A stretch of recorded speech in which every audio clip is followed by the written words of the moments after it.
Konnichiwa à tous et bienvenue sur le Japon Foufoufou, c'est David et on se retrouve aujourd'hui en live. On passe au FAQ, c'est parti, je vais prendre vos questions. Alors c'est un FAQ général sur le Japon, donc je vais prendre les questions qui sont sur le japonais ou qui sont sur eh bien, le Japon en général, hein, ce que vous voulez. Voilà. Tu fais quoi comme travail? Eh bien, je suis auto-entrepreneur.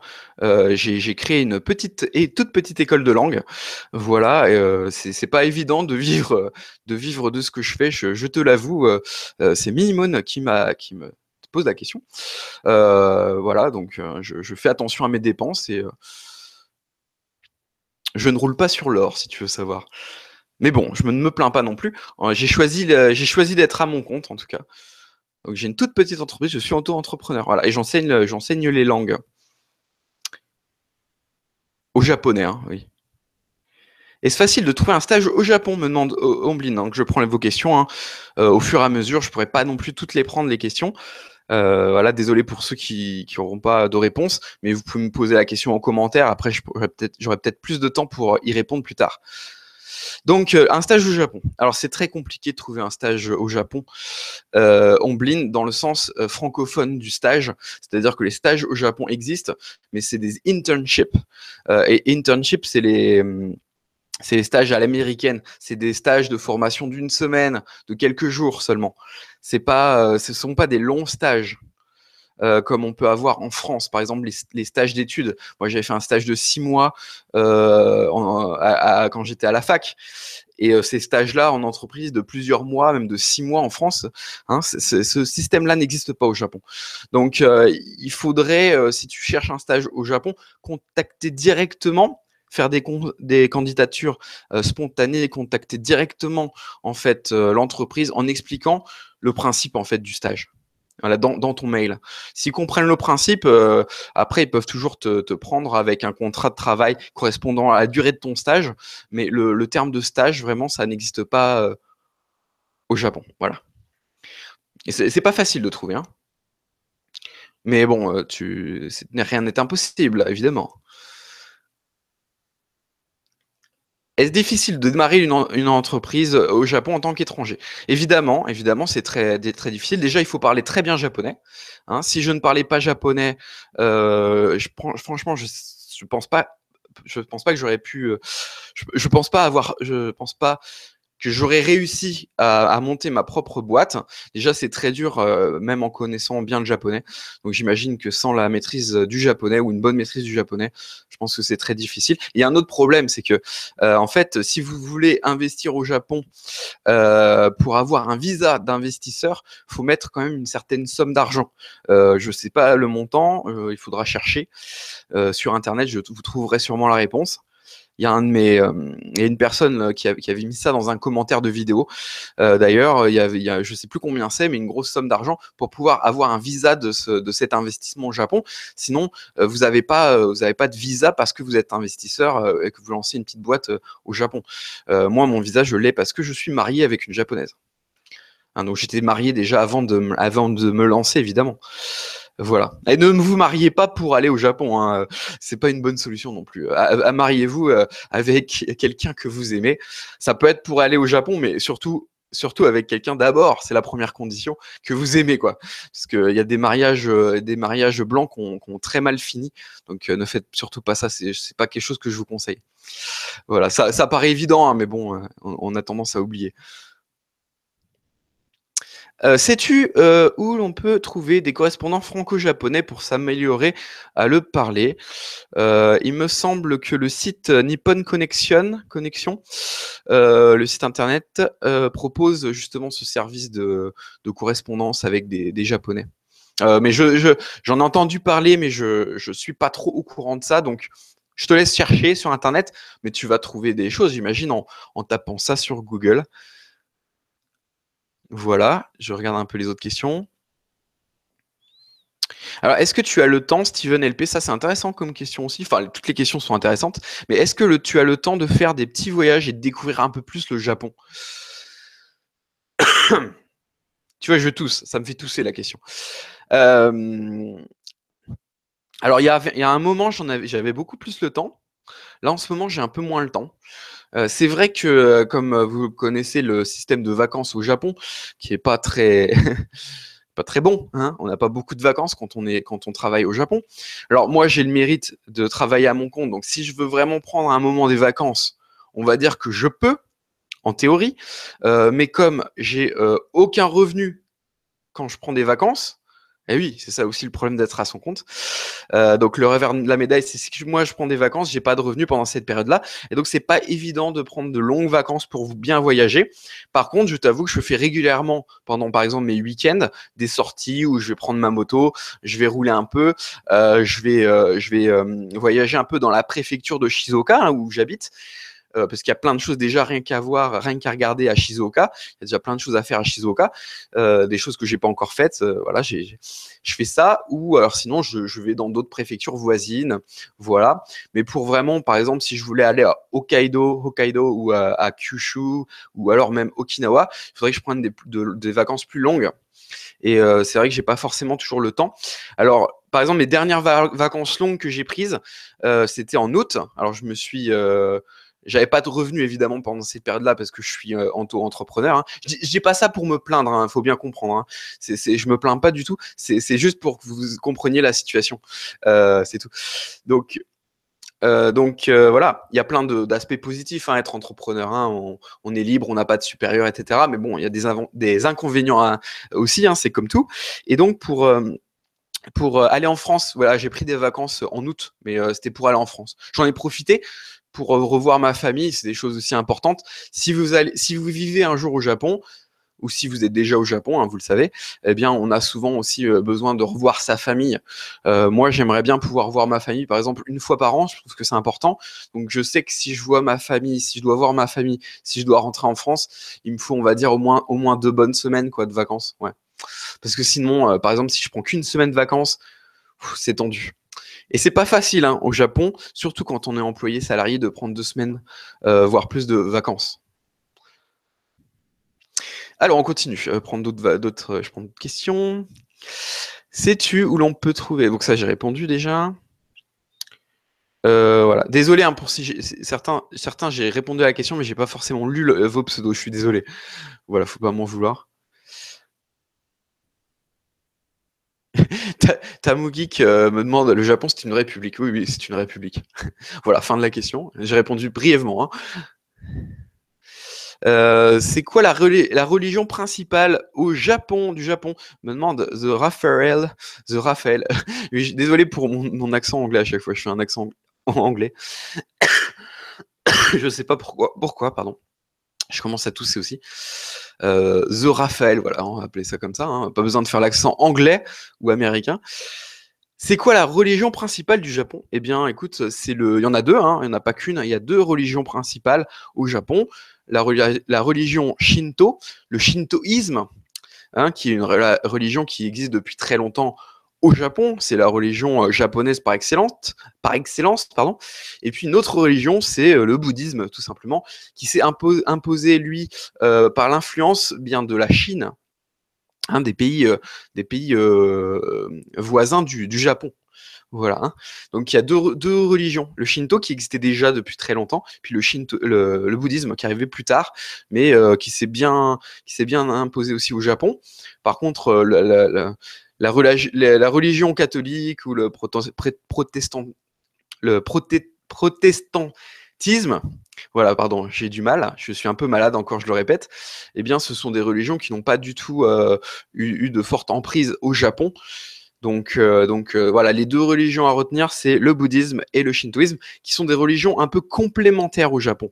C'est-à-dire que dans les deux cas, il n'y a pas un dieu unique, il y a plusieurs dieux, il y a plein de dieux, il y a une multitude de dieux. Et donc c'est beaucoup plus facile pour ces deux religions-là, parce qu'il y a plein de dieux, euh, de, de, de, de marcher ensemble, hein, de fonctionner ensemble dans la même société. D'ailleurs, il y a plein de Japonais qui vont dans des temples, qui vont dans des sanctuaires. Les temples, c'est le bouddhisme, hein, et les sanctuaires, c'est Shinto, c'est le shintoïsme. Chaque religion a ses lieux, a ses divinités, mais elles se sont bien associées. Et les Japonais, ils vont dans les deux lieux. Ils vont dans les deux lieux. C'est assez étrange et marrant, mais on peut pas imaginer, par exemple, la religion catholique où il y a un seul Dieu et c'est un Dieu jaloux, c'est un Dieu qui n'aime pas les autres dieux. On peut pas imaginer par exemple, une religion monothéiste comme le catholicisme avec eh bien, une religion païenne comme donc avec plusieurs dieux, avec une multitude de dieux comme le shintoïsme. Voilà. J'ai terminé avec cette question. J'ai bien répondu, je pense quand même là. Quel est ton kanji préféré? Me demande Omblin. Omblin, mon kanji préféré, c'est j'en ai pas qu'un. J'en ai pas qu'un. Ouais. J'aime bien Moto, j'aime bien Ron, le kanji du livre que j'ai écrit d'ailleurs tout à l'heure. Donc Ron, le Ron de Nihon d'ailleurs, de Japon. C'est le deuxième kanji dans le mot Japon. Hein, Nihon, Ron. J'aime bien ce mot-là. Enfin, j'aime bien la forme, c'est carré, j'aime bien. Mais il y en a d'autres que j'aime bien aussi. Puis il est simple en plus à retenir celui-là. Voilà, il est simple à retenir, c'est important. Non, mais on a plein d'autres. Voilà, polythéiste, me disait Sir Don. Oui, j'ai dit païen, je me suis trompé, c'est polythéiste. Voilà. Donc, polythéiste et monothéiste, on est d'accord. Oui. Alors, est-ce qu'il y a d'autres questions? Alors, Onryu Waze, je sais pas, Onryo Waze, ça doit être comme ça à la japonaise, hein, me demande, lors de mon voyage à Tokyo, j'aimerais sortir de la capitale. Je pense que ça peut vous intéresser, hein, pour cette question, pas qu'à lui, à d'autres personnes, pour voir l'arrière-pays en voiture de location, des sites à visiter intéressants. Alors, il y en a plusieurs, hein, des chaînes de location de voitures, de véhicules au Japon. Notamment, il y a une qui est très connue qui s'appelle Nippon, donc Nippon. Donc Nippon, hein, pour le Japon, Nippon Lenta-Car. Lenta-Car, donc Lenta, c'est le japonais, c'est les katakana, hein, pour rental, donc louer, et car pour la voiture car, de l'anglais car, voilà. Donc Nippon Lenta-Car, tu peux chercher ça sur Internet et je pense que tu auras, sur leur site, tu auras toutes les informations. Mais il n'y a pas que ce site-là, que cette entreprise-là qui propose. Il y a beaucoup de services de location de véhicules au Japon, donc tu trouveras très facilement. Et en plus, c'est pas très cher. À moins si tu veux à moins que tu veuilles louer une Ferrari ou une Lamborghini, évidemment, hein. Dans ce cas-là, ce sera plus cher. Ou si tu veux louer le kart de Mario, hein, dans ce cas-là, ça sera peut-être un autre prix. Je ne sais pas si c'est proposé par leurs soins, en tout cas. Pour une voiture banale, classique, ça représente pas un prix énorme, donc ça peut être intéressant si tu as envie de conduire au Japon. Et ça peut être une très bonne idée d'ailleurs, hein. Je vous conseille de faire ça, visiter l'arrière-pays, comme tu as dit. Voilà. Alors, on continue. Manon, est-ce qu'il y a plus de fêtes exceptionnelles qu'en France? Alors, fêtes exceptionnelles, je ne suis pas sûr de comprendre bien ta question. Est-ce que tu veux parler des fêtes nationales? Si tu parles des jours fériés, des fêtes nationales, oui, il y en a plus qu'en France. Je ne sais plus exactement combien, mais il y en a quelques-uns en plus qu'en France. Si je me souviens bien, mais je risque de dire des bêtises, je crois qu'il y a 16 jours fériés au Japon.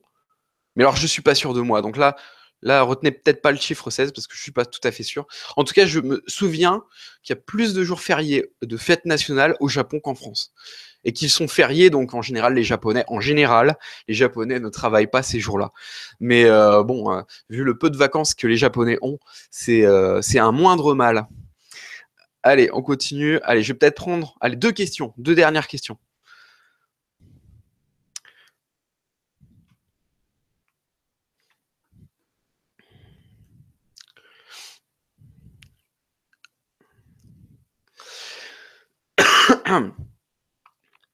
Alors, il y avait une question de taille là. Est-ce que ça fait bizarre pour des Japonais de voir quelqu'un d'1m95, monsieur Uexui, hein? J'ai du mal à lire forcément vos pseudos. Il faut mettre les katakana, la lecture en katakana avec vos pseudos, hein, pour comme ça que je puisse bien lire comme il faut. On est d'accord. Alors, 1m95 au Japon. Bah oui, on va dire oui, parce que c'est bien plus grand que la moyenne des Japonais. Il me semble que la moyenne, ça je suis à peu près sûr de moi, parce que j'ai lu ça il n'y a pas trop longtemps, que la moyenne des hommes de taille, c'est 1m71. Voilà, j'avais lu ça et c'était il y a pas trop longtemps. C'est quand on dit 1,71 m de moyenne nationale pour les hommes, ça paraît très petit, mais c'est aussi parce que enfin, les anciens sont beaucoup plus petits que les jeunes. Si on prend que les jeunes, on va dire ceux qui ont la vingtaine ou la trentaine, évidemment, ces jeunes populations-là, elles ont une moyenne de taille bien plus élevée. Donc là, on va dire que la moyenne est un peu faussée, j'imagine, par les anciennes générations, mais c'est 1,71 m. Donc 1,95 m, bah, ça fait beaucoup, à mon avis. Tu es un peu un géant au Japon. Tu vas beaucoup te cogner contre les plafonds, contre les trucs. Déjà, moi, avec 1,80 m, je me cogne déjà pas mal un peu partout. Donc, à mon avis, 1,95 m, ouais, tu peux te cogner. Ou alors, tu es tellement grand que tu vois les objets sur lesquels tu vas te cogner, donc tu peux les éviter peut-être. Ça peut être bien, en fait. 1,80 m, en fait, c'est trop grand, mais pas assez grand parce que tu vois pas les. Moi, je me cogne. En fait, je me cogne là, comme ça, ici, là, sur le front ou sur le haut du front, mais je repère pas l'objet. Si j'étais un peu plus grand, je verrais l'objet. Si j'étais un peu plus petit, je passerais en dessous, quoi. Enfin, c'est pile la mauvaise taille, en fait. Non, je dis ça pour déconner, hein, quand même. Prenez pas tout à la lettre, mais c'est vrai qu'on se cogne. Ça arrive qu'on se cogne. Mais c'est parce que je suis un peu étourdi aussi. Ça n'arrange rien. Alors, pour conduire au Japon, il te faut un permis international. Et si tu as moins de 5 ans, un permis, si tu as moins de 50 permis, tu vas juste payer un peu plus cher. Oui, oui. Ça, c'était une affirmation, pardon, c'était pas une question. Ok. D'accord. Voilà. Attends, il faut que je revienne un peu là, parce qu'il y a plein de messages, mais il y en a, c'est pas forcément des questions. Allez, je vais prendre la dernière peut-être question. Allez, la prochaine question que je vois, je vais répondre. On va faire ça comme ça. Voilà. Allez, dépêchez-vous de me poser la dernière question, que je puisse rentrer chez moi, hein, et manger peut-être, parce que j'ai pas encore mangé le soir, là. Mon repas du soir, mon dîner. Je suis désolé, hein, s'il y a des questions qui sont passées avant et que j'ai pas pu lire, c'est possible, hein. Faut pas m'en vouloir. Il y a aussi des questions sur lesquelles je peux pas répondre, donc là, je passe, hein, évidemment, c'est possible aussi que ça soit comme ça.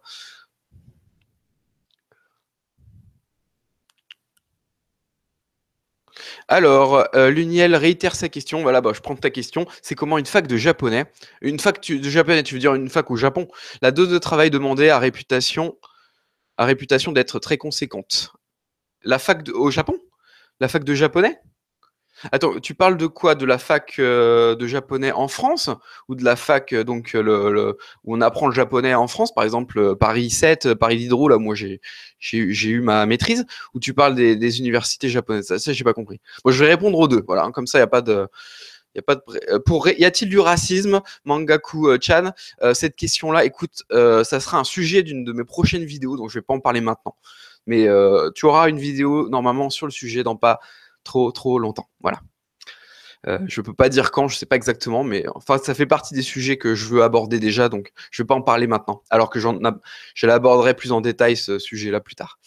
Donc pour les universités au Japon, en fait, il y a un concours d'entrée pour toutes les universités japonaises, et c'est vraiment là que le tri se fait entre les élèves qui veulent aller à l'université. Donc, pour entrer à la fac au Japon, c'est très difficile. Il suffit pas d'avoir validé ses études au lycée. Il suffit pas de leur c'est pas comme le baccalauréat en fait. C'est pas comme le baccalauréat. C'est un concours spécifique d'entrée à chaque université. Et là, c'est très très dur pour ce concours-là de le passer. Donc les Japonais bossent beaucoup à ce moment-là, et ensuite, une fois qu'ils sont rentrés à l'université, et vu que les universités sont payantes et que ça coûte cher au Japon, les frais d'université, mais c'est très cher, hein, c'est sur les modèles américains et anglo-saxons, donc c'est vraiment très cher. Du coup, eh bien, je vous laisse imaginer les prix. Ça va varier d'une université à l'autre, mais certains élèves sont obligés de s'endetter, de faire des prêts à la banque, hein, qui vont rembourser une fois qu'ils seront dans la vie active, mais des fois ils sont obligés de s'endetter pour pouvoir aller à la fac. Donc vous imaginez le truc, vu qu'ils payent en fait leurs années d'études, du coup ben, la sélection elle se fait à l'entrée de l'université, puis après on va dire que vogue la galère une fois qu'ils sont à la fac. c'est plus cool, quoi. Mais ça, bon, il faut quand même dire que ça dépend aussi des. Moi, je parle de la fac de lettres. La fac où j'étais au Japon, c'était la fac de lettres. Peut-être que dans les milieux scientifiques, c'est différent. Donc, bon, faut aussi temporiser mes propos. Mais en tout cas, en général, la sélection se fait au début et il y a peu, voire pas, de redoublement. Il y a peu de redoublement au Japon, pas autant qu'en France. La sélection en France se fait après, évidemment. Voilà. Et puis, pour la fac de japonais, oui, effectivement, c'est très dur. Enfin, c'est très dur. C'est très dur, mais je dirais excitant parce que tu apprends énormément de choses à la fac en France quand tu es en fac de japonais. Ça peut être n'importe quelle fac de japonais d'ailleurs. Ça peut être à Strasbourg, à Lyon, à Paris, à Inalco et puis à Paris 7, donc Paris Diderot. Il y a aussi une fac à Bordeaux. Enfin, il y en a plusieurs en France. À Marseille aussi, je crois. Enfin, je sais pas si je l'ai dit déjà, c'est à Marseille. En tout cas, voilà, c'est un bon moyen d'apprendre le japonais. Si vous hésitez à quelle formation suivre à l'université, il faut pas hésiter peut-être à faire une formation de japonais. C'est un bon moyen d'apprendre, hein. Et sinon, si vous êtes déjà dans la vie active, que vous êtes plus âgé, que vous avez moins de temps, là, dans ce cas-là, bien choisir ses bouquins. Essayer d'être régulier dans son apprentissage. Et puis, je pense que mes vidéos de japonais, que ce soit celle-ci où je vous donne des astuces, ou plutôt les cours, les leçons, que ce soit vocabulaire ou grammaire, si vous les avez pas toutes vues, il faut les voir, faut pas attendre. Là, je vais vous donner, là, ça peut vraiment vous aider à progresser, à apprendre les bases. Le B à bas, hein, comme on dit. Voilà, allez, je m'arrête là-dessus. Je sais qu'il y a plein d'autres questions que vous m'en avez posées, tout un tas. Et ça, je vous remercie pour tous ceux qui ont posé des questions, pour tous ceux qui ont participé sur le chat. Et puis tous ceux qui ont regardé évidemment la vidéo, qui regardent cette vidéo, hein, ou ceux qui découvrent la chaîne. Ceux qui découvrent la chaîne, n'hésitez pas à vous y abonner, à vous abonner au Japon Foufoufou, parce qu'il y aura plein d'autres vidéos de ce genre, plein de cours de japonais, et puis aussi des vidéos culturelles sur le Japon, hein. Donc moi j'enseigne la langue et j'enseigne aussi la culture. En tout cas, j'espère que j'arrive à vous les véhiculer au maximum. Je suis pas parfait non plus. Des fois, je dis des bêtises. Si vous n'êtes pas d'accord avec moi, vous pouvez aussi me le dire en commentaire. Et s'il y a des questions auxquelles j'ai pas pu répondre, c'est pareil. Vous me les dites en commentaire. J'aurai plus le temps plus tard d'y répondre. Peut-être, en tout cas. Enfin, j'essaierai d'y répondre au maximum, évidemment. J'essaie de passer pas mal de temps à lire vos messages. C'est pas évident toujours de répondre à tous les messages. Faut accepter ça. C'est pas forcément parce que je l'ai pas, j'ai pas envie de répondre. C'est juste parce que peut-être que je l'ai pas vu votre message ou que j'ai pas eu le temps d'y répondre. Voilà. Hein, des fois, je fais un peu une sélection. Hein. Mais en tout cas, j'essaie de répondre au maximum de messages. Donc, n'hésitez pas à répondre, à poser des questions ou répondre en commentaire à ceux qui ont posé des questions. Parce que des fois, entre vous, vous arrivez à trouver la réponse. Vous n'avez pas forcément toujours besoin de moi. Hein. C'est bien aussi que vous discutiez entre vous en commentaire. Ça me fait plaisir. En tout cas, merci à tous. Voilà. Arigatou gozaimashita. Merci beaucoup. Et puis, moi, je vous souhaite une bonne fin de journée. Hein. Voilà, le mot de la fin, évidemment, comme d'habitude. Matane!